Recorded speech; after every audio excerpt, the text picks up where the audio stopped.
original position. This is called the recoiling property of the tissue. This is of the elastic fibrous tissue, that is the elastin.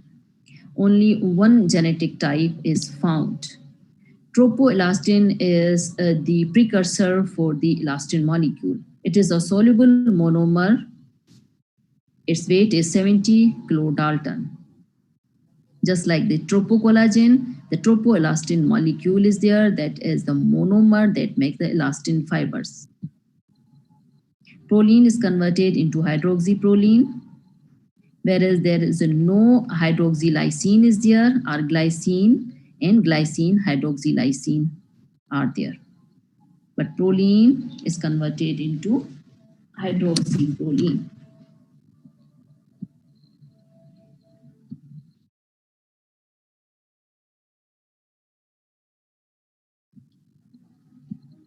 There's no proforms and the extension of the peptides. You can see the difference between the elastin and collagen that you will be asked at the end of the discussion of the elastin, that what is difference between the elastin and collagen. You remember collagen is converting through the post-translational modification, proline is converted into the hydroxyproline in collagen, whereas lysine into hydroxylysine.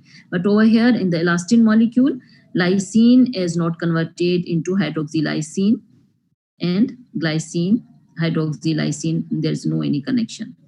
There's no preformed or proformed, just like the proelastin are there, and there's no extension peptides are there. There's no repeated glycine XY sequencing are there. Our triple helix are the carbohydrate moieties. So there's no repeated glycine XY sequence, no triple helix are there, no carbohydrate moieties are there. It is composed of the tetra-functional cross-linked molecule. This cross-linked molecule is called as desmosines that are unique for the elastin molecule. So it is a tetra-functional cross-linked molecule, desmosine, that is unique for elastin, that is characteristic for the elastin fibrous tissue of the extracellular matrix. Tetra-functional cross-linked desmosines are only and only found in elastin.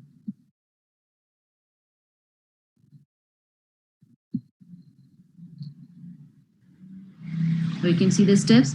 From the nucleus, there is a signal sequencing of the amino acids are there. They are then coming out in the rough endoplasmic reticulum. In the lumen, they are connected, the elastin binding proteins. And elastin binding proteins, they along with that reach to the Golgi apparatus. They are assembled over there, and they are then coming out of the cell, leaving behind the elastin binding protein. When elastin are coming out of the cell, they are in the form of the tropoelastin or mature elastin fiber. This mature elastin fiber are then interconnected through the cross-linked molecules, and they are then forming the very strengthened molecule of the elastic fibers. In the elastic fibers, the elastin molecules are then assembled.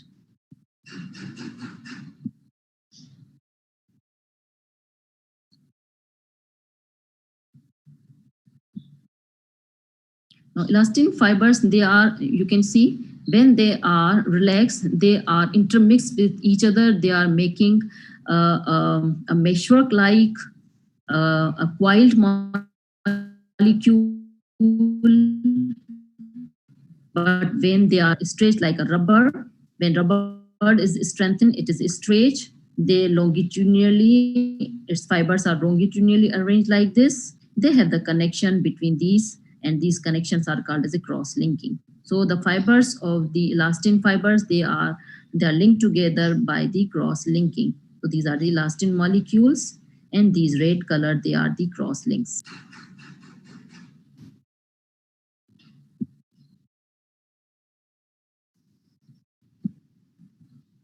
Now you can see when the 3 lysine molecules, they are converted to A-lysine. Now you know that how lysine is converted into A-lysine.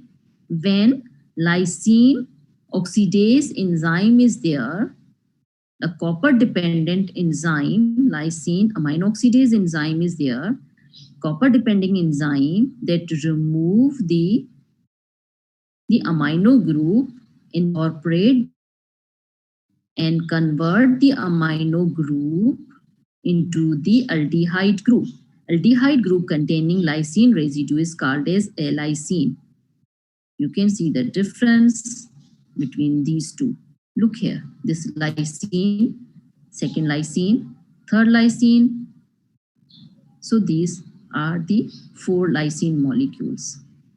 Okay, so these are then, upon the action of the lysine oxidase, they are converted into L-lysine, number 1, 2, and 3. 3 lysine molecules are converted into L-lysines, 1, 2, and 3. 3 L-lysine, when they are condensed with each other with the 4th lysine amino group, 4th lysine residue amino group, that make the bond between these 3 L-lysine molecule, that make the aldol condensation. That cross-linking is specifically found in the elastin molecules. This is called as desmosine cross-link. Very, very important desmosine cross-link. How it is formed between the 3 lysine molecule and 1 lysine molecule. You can see 1 aldehyde group, 2nd aldehyde group, 3rd aldehyde group, whereas 4th is not there. At the 4th side, this is the lysine. It incorporates its amino group N. Nitrogen containing amino group is incorporated. This is how the 3 lysine molecule with the 4th lysine residue forming a desmosine cross link found in the elastin fibers. Again, it is shown in this picture. That is very clear to you. Now you can see lysine, lysine, lysine, lysine. When they are removing their amino group with the help of oxidative deaminase enzyme, lysyl oxidase enzyme, copper dependent enzyme, they are converted into aldehyde group containing residue. Aldehyde group containing residue of the lysine are called as allysyl. So 1 allysyl, 2nd allysyl, and 3rd allysyl. 3 allysyl residues will condense with the 4th lysine molecule, lysine residue or lysine amino acid, that make a desmosine molecule. Actually, this desmosine is making the connection between the 2 elastin fibers. Let's think, over here there is a 1 elastin fiber.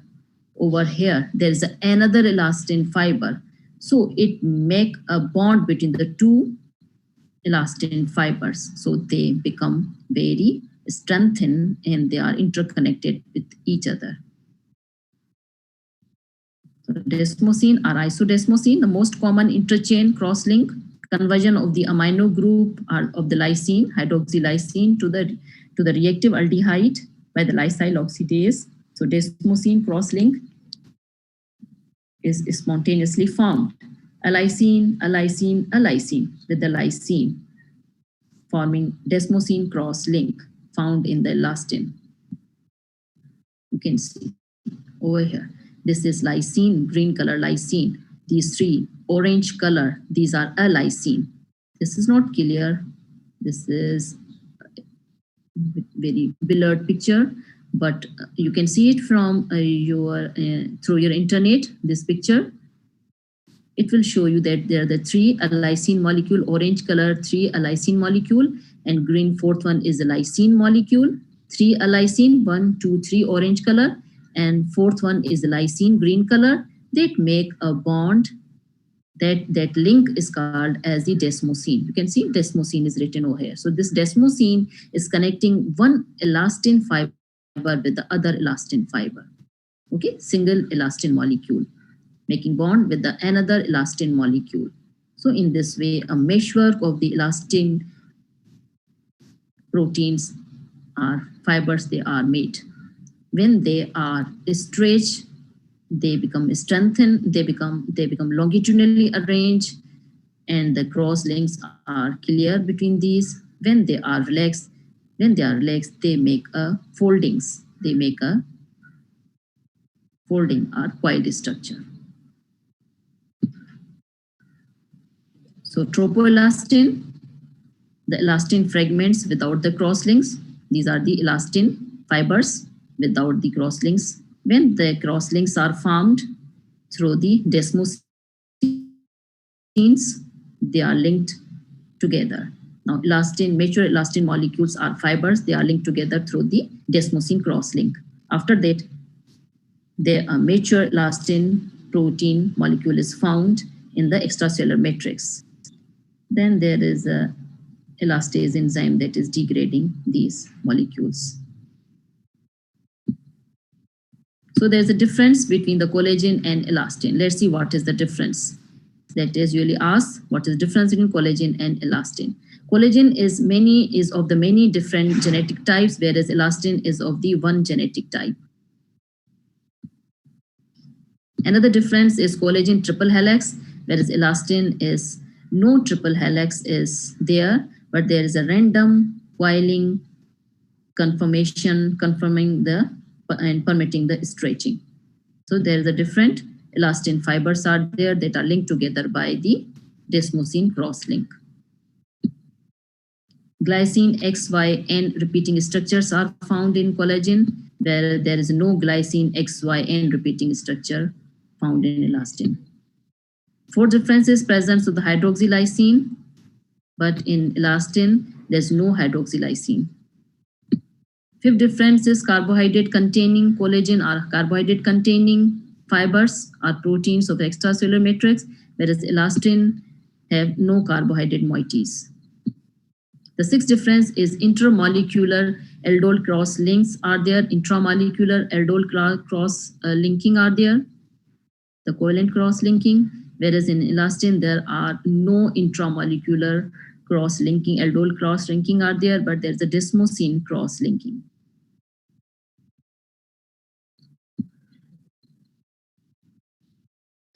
The presence of the extension peptides during the biosynthesis of the collagen. But there's no extension peptides are there during the biosynthesis of elastin. There are so many other differences between the collagen and elastin. These are written in this slide. You just check the pics. I've taken it from internet, but the previous one, the difference, I have made it from the Harper book. Collagen is found in skin and protective tissue. Elastin is found in connective tissue. Collagen is the third most abundant protein in the body. Elastin is less abundant. Collagen is white color. Elastin is yellow color. Collagen gives the strength into the structure. Elastin provides the elasticity. That is a very important difference. Collagen gives the strength. It gives the power to the structures, power to the tissues, whereas elastin gives the elasticity. It is a rubber-like molecule. Rubber-like is stretchable, recoiling molecule. It regains its structure back when the pressure is released. Collagen is produced until aging process begins, whereas elastin is produced mainly in the fetal period.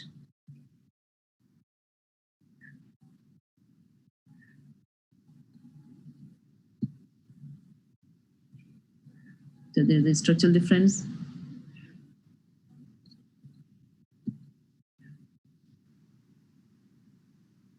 Now, in the end, the clinical correlates of the elastin. Williams syndrome.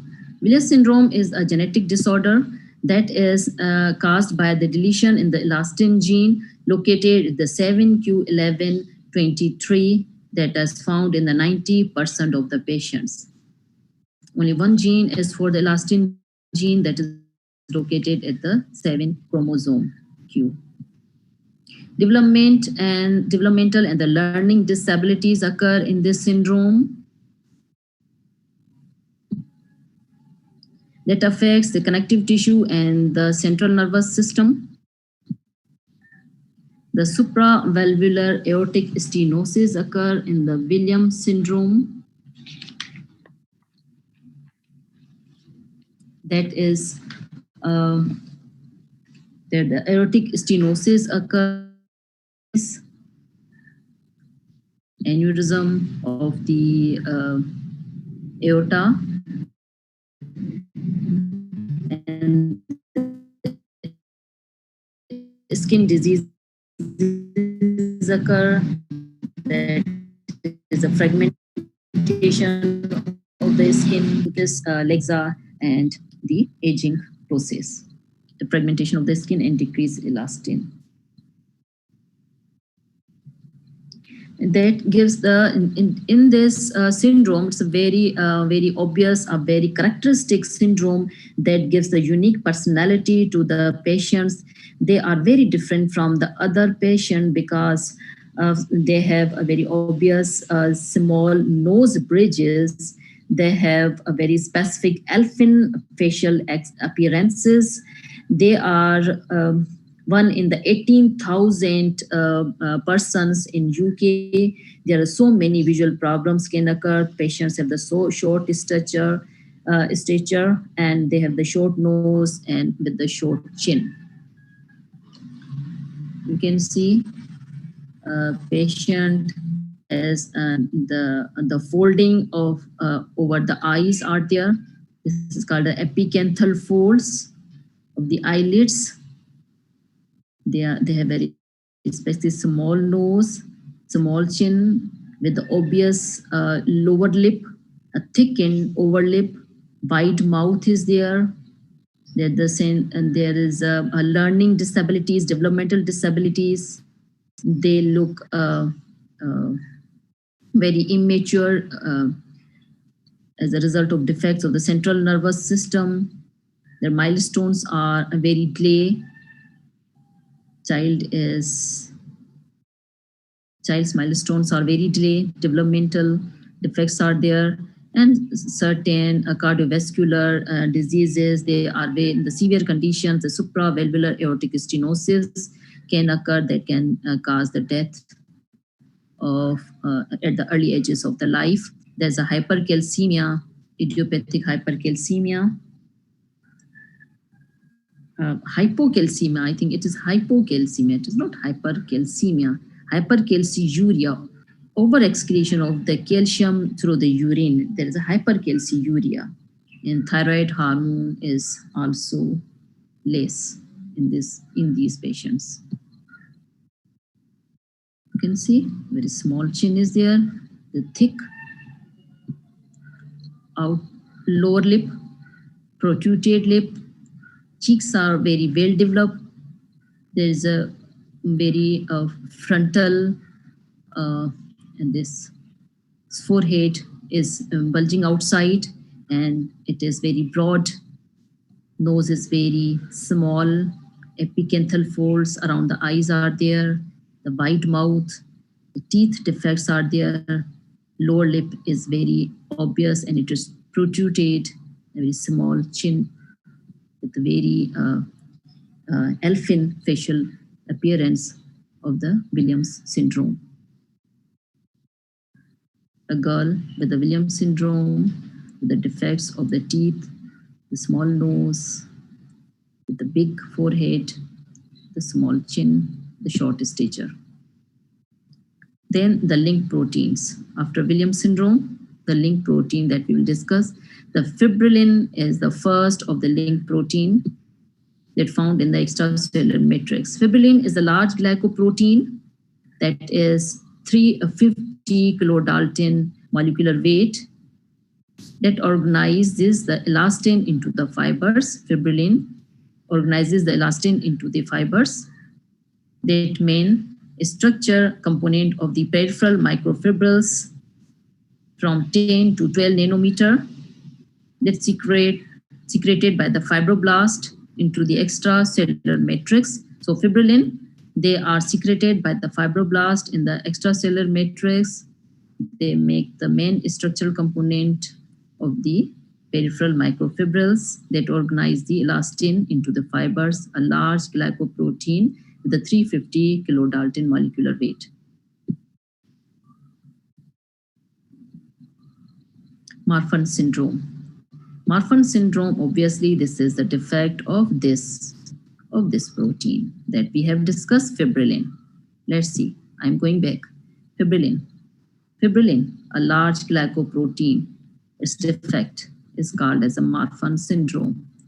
Marfan syndrome is an autosomal dominant trait that mutations occur in the chromosome number 15. There's a missense mutation. You know that mutations are the two types, point mutation and the missense mutation. This mutation that it is said that Abraham Lincoln has got this Marfan syndrome. Abraham Lincoln had this Marfan syndrome because of the with the big hands, with the big arms. Abraham Lincoln with the high height. It is said that Abraham Lincoln had that syndrome. Fibrillin is found in the zonular fibers of the lens. That leads to the dislocation of the lens. This dislocation of the lens due to the abnormal appearance or availability of the fibrin proteins in the zonular fibers of the lens that causes the dislocation of the lens due to the presence of the fibrillin in the zonular fibers of the lens. The lens is called as ectopia lentis.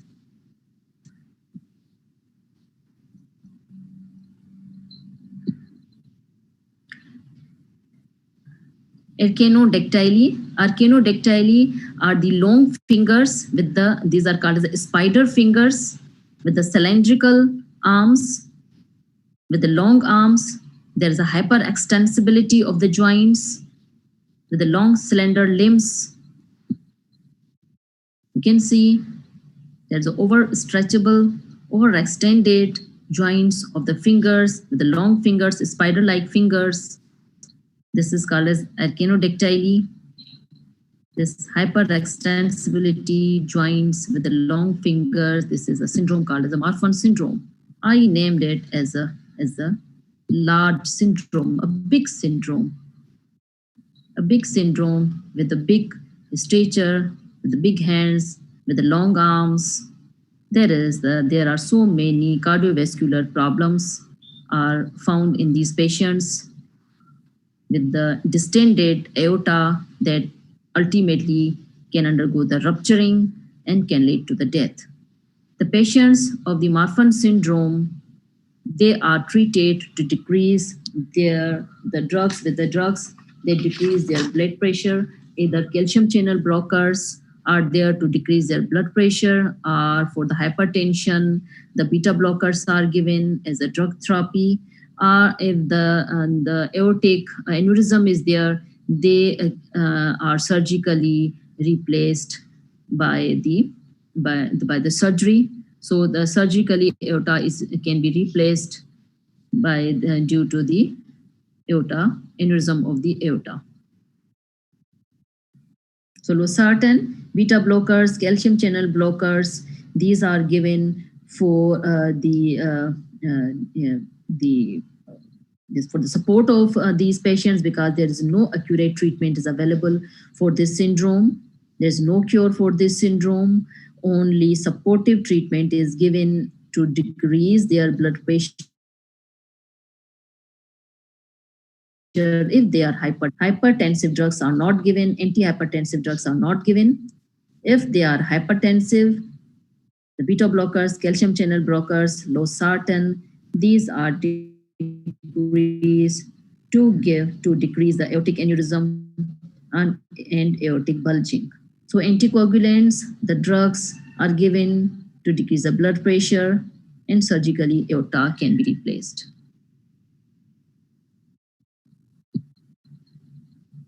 This is aortic aneurysm. Ultimately, it can rupture and can cause death.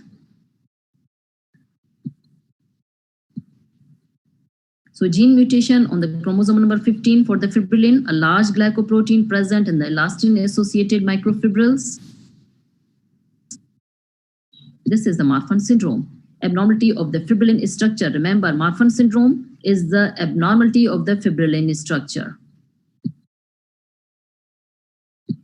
That can lead to the structural or ligament defects of the eye, the peristonium, and the media of the aorta. They become affected. and ultimately that can lead to the arachnodactyly, ectopia lentus, and the dilatation of aorta. This is called as Marfan syndrome.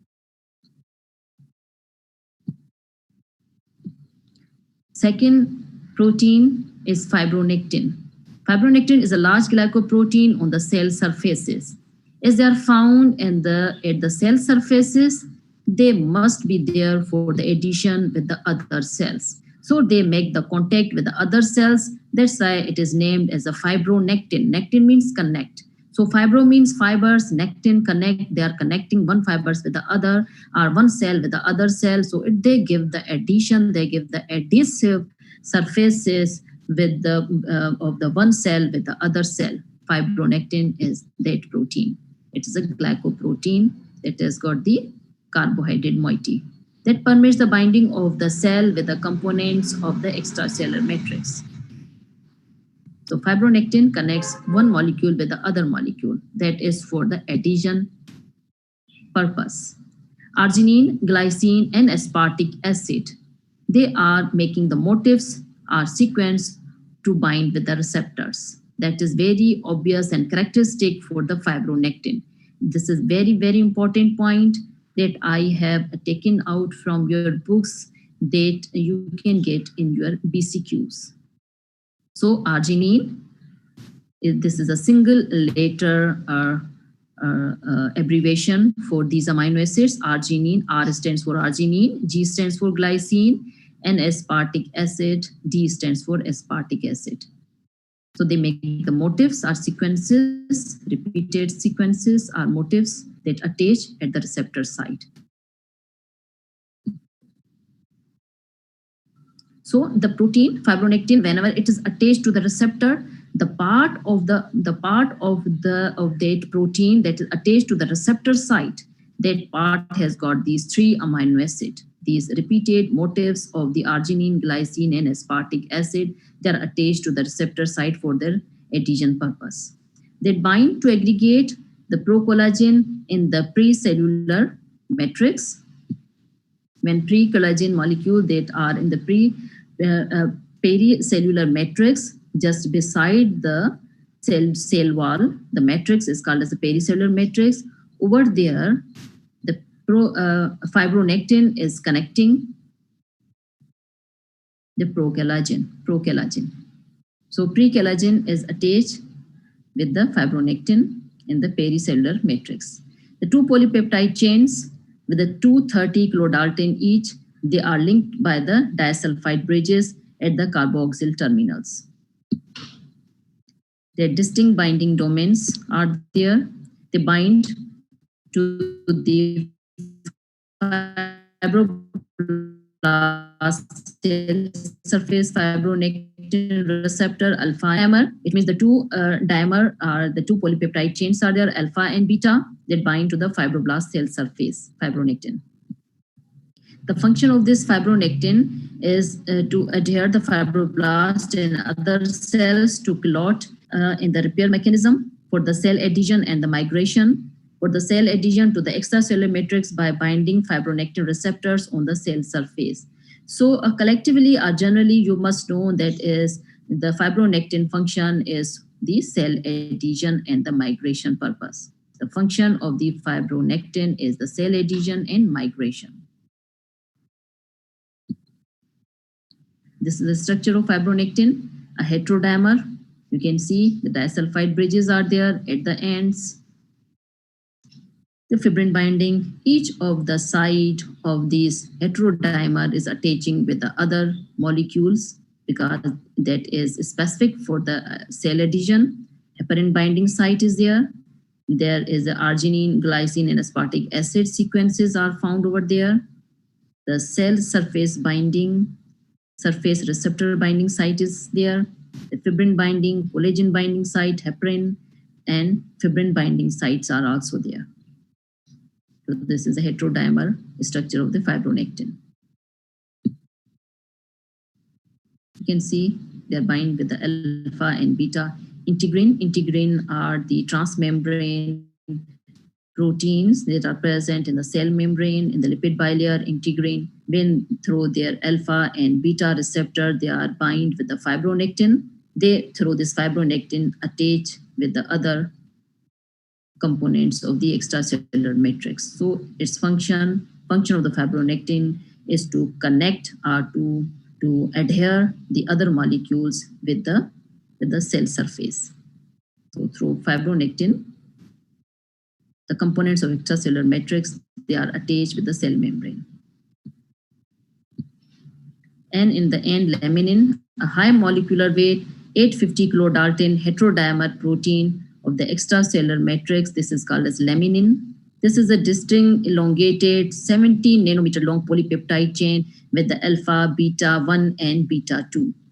A, B1 and B2 had long polypeptide chain with the heterotrimer protein. So these are three polypeptide chains. That's why this is called as heterotrimer. So it is heterotrimer protein. Laminin is a heterotrimer protein with the A, B1 and B2 structure. Polypeptide chains are there. They are 70 nanometer long. The high molecular weight proteins. They are cruciform. They have got the cruciform shape, just like the shape of the Julius Caesar, or like this is when the Jewish, they use, the Christian, they use this symbol. They have got this, the beta, B1, B2, and this is the A. So this is a crucial structure for the laminin protein, a heterotrimer protein. Binding site for the collagen type 4, heparin, and integrins of the cell surface. They give the binding site for the collagen type 4.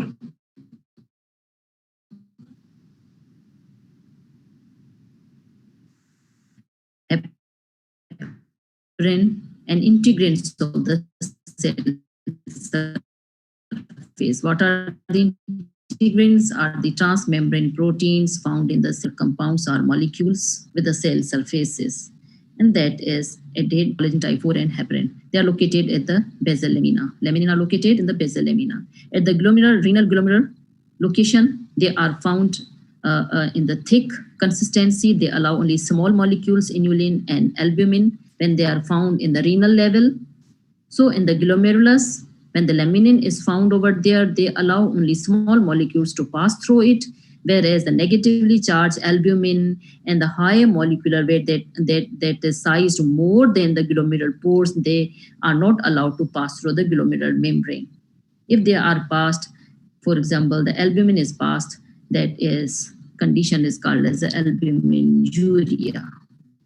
So if the laminin, they become damaged at the renal glomerular level, the laminin, it won't prohibit the albumin to pass through the glomerulus, and ultimately albumin will appear in the urine, and more albumin when appear in the urine. The condition is called as albuminuria. When the laminin found at the renal glomerulus, that gives the thickness to the glomerulus, that is, if damage due to the disease of the laminin, albuminuria can occur. So at the end, the BCQs, you just take the pics and have a practice at your home. 11-year boy brought at the pediatric emergency with acute dyspnea, with the thoracic pain state, having long cylindrical limbs, with the history of the hypertension. He was taking beta blockers since 1 year. History reveals the structural anomaly of the fibrillin tissue protein. What is the most likely biochemical defect in this child? Ehlers-Danlos syndrome? No. Williams syndrome? Brittle bone syndrome? Epidermolysis bullosa, or Marfan syndrome? What is your answer? Yes, it is E, Marfan syndrome.